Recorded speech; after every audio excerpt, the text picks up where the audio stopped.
going to introduce you to the first speaker here. There you go. Thank you, Ian. I'd like to thank the organisers of the murder of birth into the massacre of 14 people in the States of Derry 39 years ago by members of one para for asking me to speak at this march. I'd also like to thank the people of Scotland over the years for the support they've given the families, and without their support I would have been on a lonely road for truth and justice. Thank you.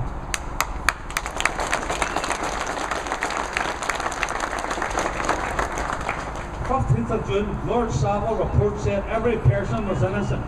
But 7 months later, not any of the murderers have been arrested. They still have their medals for murdering 14 people and wounding 14 others. These mass murderers should be arrested and put in jail and never see the light of day again.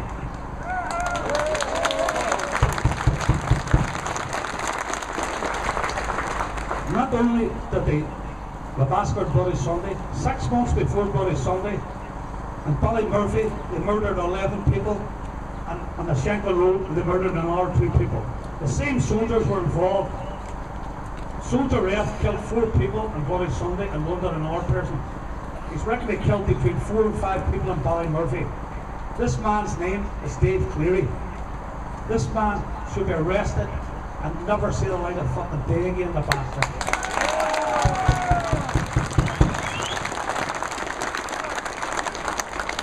Him and the rest of the murderers that done Bloody Sunday, Ballymurphy,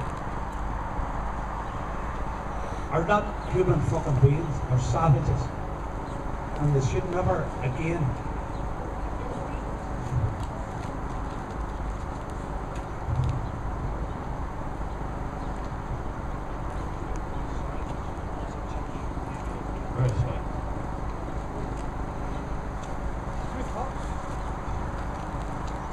that day at Savile Report, the men who got off for Bloody Sunday was Edward Heath, Jackson, Loden and the rest of them. The 9 soldiers that are up for the murders of Bloody Sunday and Wolford, they're the fall guys. The main people that got off as the hierarchy of the British establishment, and these men too should be brought up and put in jail for war crimes against the Irish people. Yeah.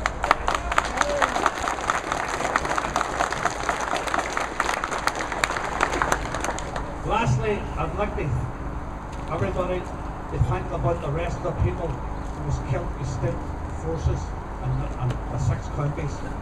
Thank you very much. Thank you, brother. Another speaker here is Gavin.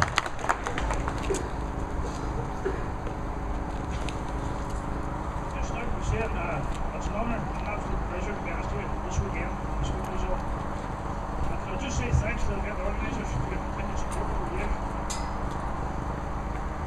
Friends and comrades, the events of the 30th of January 1972 have had a profound effect on the nationalist people of Ireland in general, and the nationalist people of Derry City in particular.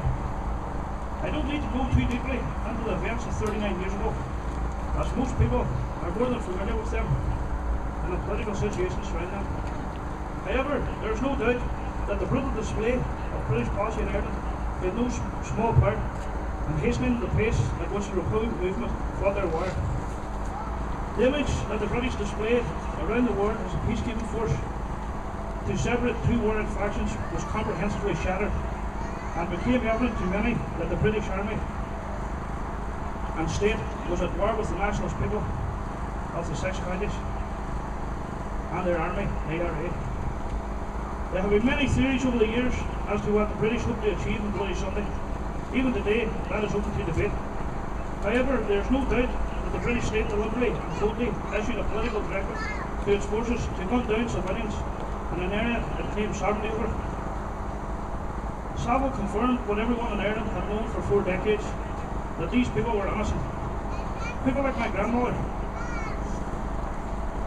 the only woman shot on Bloody Sunday who luckily survived her wounds. Many commentators have also remarked that Bloody Sunday was a turning point for the IRA. Recruitment in the immediate aftermath hit levels never seen before, or indeed since. This is also true. Young men from the city were undoubtedly incensed and wanted to strike back at the British state. Young men like my father, who was later to die in active service with the Republican Army. If we fast forward to 2011, we must question whether or not British state interest in Ireland have changed at all. There have been many cosmetic changes, many political talking shops, and many agreements cobbled together under their watchful eye.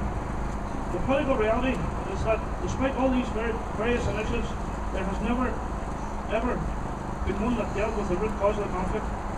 The issue of sovereignty is the reason why the British Army were in Derry 39 years ago. The same issue is why we're in Derry today. The sovereignty issue is why the IRA have engaged the British Army and the Colonial Police Force, and why the Republican forces continue to do so today. The issue of sovereignty has always been left at the door of any past negotiations and the insistence of the British negotiators. Today, the great and good in my city across Ireland will make well publicised attempts to engage the dissidents in an effort to cease the conflict.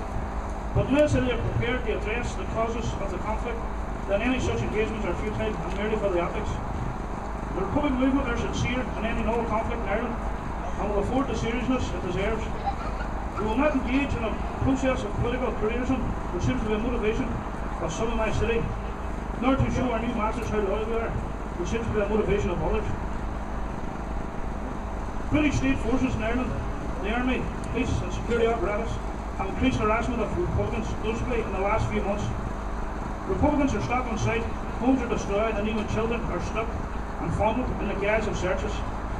The British Army, which officially no longer involved in frontline activities in the occupied area, wrecked my home recently, and the deep name-ripped up notes I had regarding Bloody Sunday and the Savile inquiry. Men are arrested regularly, and following days in isolation and interrogation centres released. Many have been fairly asked a question, others are charged on laughable offences and are condemned to long periods of remand before charges are dropped. And still others are serving long sentences for politically motivated frameworks.